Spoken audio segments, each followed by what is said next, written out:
শুভ দুপুর। বৃষ্টি হচ্ছে, বৃষ্টির মাঝে আমরা বন্ধু বান্ধব অনেকদিন পর দেখা হলো সবার সঙ্গে। আমরা চলে যাচ্ছি নোয়াখালী কোম্পানিগঞ্জের মুসাপুর সি বিচ নামে বিখ্যাত। সেখানে আমরা দুপুরে লাঞ্চ করব, আড্ডাবাজি করব। চলুন যাওয়া যাক। বন্ধু আসিফের ভাড়া করা অটোতে আমরা ছুটে চললাম আমাদের মূল গন্তব্যে। প্রচন্ড বৃষ্টি, আমরা এগিয়ে চলছি। পথে হঠাৎ করে দেখা হয়ে গেল স্কুল বন্ধু ছোটনের সঙ্গে। তার সাথেও অনেকদিন পর দেখা। বৃষ্টির মধ্যে দুই বন্ধু শুভেচ্ছা বিনিময় করে তার কাছ থেকে বিদায় নিলাম। আবারও ছুটে চললাম। অটোতে ভাঙা রাস্তা পার হতে গিয়ে প্রচন্ড দোল খাচ্ছি। শরীরের 206টি হাড় যেন একযোগে কাঁপছে। সেদিকে অবশ্য মনোযোগ দিলাম না। বৃষ্টির সাথে প্রাকৃতিক নান্দনিক দৃশ্য মুগ্ধতা ছড়াচ্ছে। বৃষ্টির পানি এসে গাড়ির কাছে জমাট বেঁধেছে, যেন মুক্ত ঝরছে। অনেকটা শীতের সকালে জমে থাকে শিশির বিন্দুর মতো। এক পাশে সবুজ, আরেক পাশে নদীর সাদা শুভ্রতা। প্রকৃতি যেন আমাদের প্রত্যাশার চেয়েও বেশি দিয়েছে। কিছুক্ষণের মধ্যেই আমরা আমাদের গন্তব্যে পৌঁছে গেলাম। ঘড়িতে তখন প্রায় 3টা। ক্ষুধার তীব্রতা সইতে না পেরে সরাসরি চলে গেলাম খাওয়ার হোটেলে। আমরা খেতে বসে গেলাম মুসাপুর ক্লোজার সংলগ্ন রেস্টুরেন্টে দুপুরের ভোজন। আমরা আমাদের এখানে বিশিষ্ট মেসিয়া নিয়ে আসছি হংকং থেকে। এগুলো সবই স্বভাবের কাজ। করো দুপুরবেলা আমাদের খাবার প্রস্তুত। মাসিক আলু ভর্তা, আর কি কি আইটেম আছে? ইলিশ মাছের ডিম আছে, বসের মাংস আছে, মুরগির ডাল ফ্রাই আছে। একটা বসের মাংস, এগুলো সবই তাজা মাছ।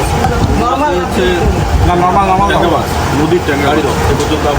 লাল কাকা লালটা না, এতগুলো একেবারেই সমুদ্রের তাজা ইলিশ, স্বাদটাই অন্যরকম। ইলিশের যে একেবারে প্রকৃত যে স্বাদ, সেটি পাচ্ছি। আপনারা মুসাপুর ক্লোজারে আসলে এখানে এসে লাঞ্চ করতে পারেন। আমাদের খাওয়ার কোয়ালিটি ভালো। দুপুরে খাওয়া দাওয়া শেষে আমরা চলে এলাম মুসাপুর সি বিচে। এখানে এখন জোয়ার চলছে, প্রচণ্ড বাতাস। আমরা সাধারণত যেখানে আড্ডা দিই, সময় কাটাই, সেই জায়গাটা এখন মানে থই থই করছে। ভালো লাগছে। সমুদ্র পাড়ে দাঁড়িয়ে আছি। তাৎক্ষণিক প্ল্যানে আমরা ঘুরতে চলে এসেছি। আমার সঙ্গে আমার বন্ধু আরিফ, সে মাত্র কালকে দেশে আসলো, হংকংয়ে থাকে। আছে ডাক্তার মাহাদি। ক্যামেরার পেছনে আছে আমার বন্ধু আসিফ। আরিফ এবং আসিফ হচ্ছে আমার স্কুল বন্ধু। সেই ছোটবেলা থেকে, হাফ প্যান্টের বয়স থেকে একসাথে আছি। যেটা বলতে হয়, দিন শেষে আমরা যেখানে থাকি না কেন, আমাদেরকে মূলে ফিরে আসতে হয়। গ্রাম হচ্ছে আমাদের মূল, আমাদের অস্তিত্ব। আমরা যখনই সুযোগ পাই গ্রামে চলে আসি, গ্রামে ঘুরতে আসি। ওর কাছ থেকে জানতে চাইবো ওর কেমন লাগতেছে এই সুন্দর বিকেলে। বৃষ্টি মুখর দিনে দীর্ঘদিনের সে পরিচিত মুখগুলো একসাথে হলাম, একসাথে লাঞ্চ করলাম, একসাথে হাঁটাহাঁটি করছি। ভালো লাগছে। মাহাদি আমার ইউনিভার্সিটির ছোটো ভাই, সে এই এলাকাতেই সার্ভিস দিচ্ছে, এখানেই প্র্যাকটিস করছে আর কি। তো ওই হিসাবে সেও আসলো, তাকেও লাঞ্চের জন্য আসলো, বাড়িতে দাওয়াত দিল, পরে এই নদীর পাড়ে নিয়ে আসলাম। আল্লাহ রিজিক যেখানে রাখছে আর কি। ডাক্তার সাহেব কেমন লাগছে? আসলে ভালোই লাগছে। প্রাকৃতিক পরিবেশ বা নদীর পাড়ে যে পরিবেশটা, এটা আসলে এভাবে দেখা হয় নাই। নোয়াখালীতে এরকম একটা স্থান আছে, এটা দেখে খুবই ভালো লাগতেছে। লক্ষ্মীপুরের ওইদিকে অনেকগুলো পর্যটন এলাকা আছে, কিন্তু আমাদের কোম্পানিগঞ্জ তথা নোয়াখালী মানুষের জন্য যে অবসর কাটানোর যে জায়গা, সেটি মোটামুটি এই মুসাপুর সমুদ্র সৈকত যেটাকে বলা হয়।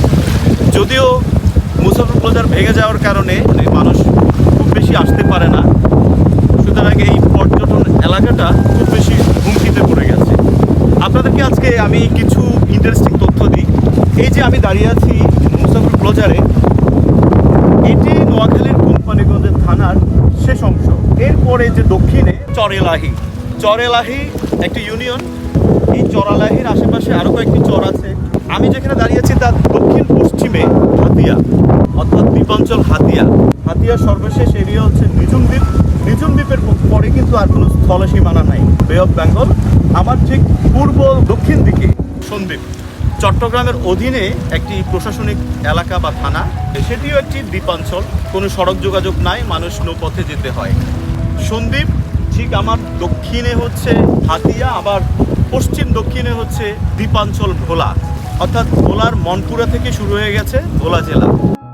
আমাদের এই কোম্পানিগঞ্জ তথা নোয়াখালীর দক্ষিণে সরাসরি সংযুক্ত কোনো স্থল সীমানা নেই।